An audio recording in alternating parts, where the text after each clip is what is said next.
পাবনায় মাহফিলে প্যান্ডেলে মারামারির সময় ছুরিকাঘাতে যুবকের মৃত্যু। এদিকে পাবনায় মাহফিল প্যান্ডেলে দুই পক্ষের সংঘর্ষ ঠেকাতে গিয়ে ছুরিকাঘাতে নিহত হয়েছেন এক যুবক, আহত হয়েছেন আরও দুইজন।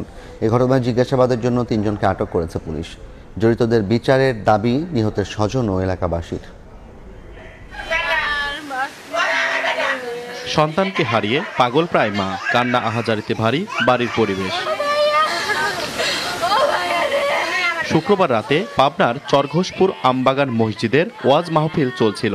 এ সময় 2 বছরের মেয়ের জন্য সেখান থেকে জিলাপি কিনতে যান ওই এলাকার শিমুল হোসেন। এ সময় হঠাৎ করেই বাকবিতণ্ডায় জড়িয়ে পড়ে চরঘোষপুর সর্দারপাড়া ও সাকার মার্কেট এলাকার দুই পক্ষ। বাকবিতণ্ডা থামাতে গিয়ে ছুরিকাঘাতে আহত হন শিমুল হোসেন সহ 3 জন। তাদেরকে পাবনা জেনারেল হাসপাতাল ও শিমুল হোসেনকে রাজশাহী মেডিকেল কলেজ হাসপাতালে নিয়ে গেলে চিকিৎসক শিমুলকে মৃত ঘোষণা করেন। এদিকে হত্যাকাণ্ডে জড়িতদের গ্রেপ্তার করে আইনের আওতায় আনার দাবি জানিয়েছেন নিহতের স্বজন ও এলাকাবাসী। সোনার বেটা নামাজ কালাম পড়ি উঠি আমাকে জলকার খাওয়া তুলে দেবে।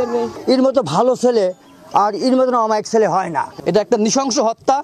আর এই বাংলাদেশে এখন বর্তমানে আমরা এর একটা চূড়ান্ত এমনভাবে বিচার চাই। এ ঘটনায় রাতেই 3 জনকে জিজ্ঞাসাবাদের জন্য আটক করেছে পুলিশ। এই ঘটনায় আমরা তাৎক্ষণিক ওই ঘটনাস্থলে পুলিশ মোতায়েন করে ওই ঘটনাস্থল থেকে 3 জনকে আমরা জিজ্ঞাসাবাদের জন্য আটক করেছি।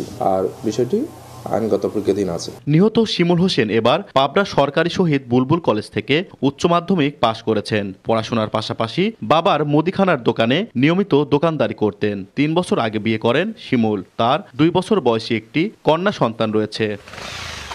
সবুজ মোল্লা, সময় সংবাদ, পাবনা।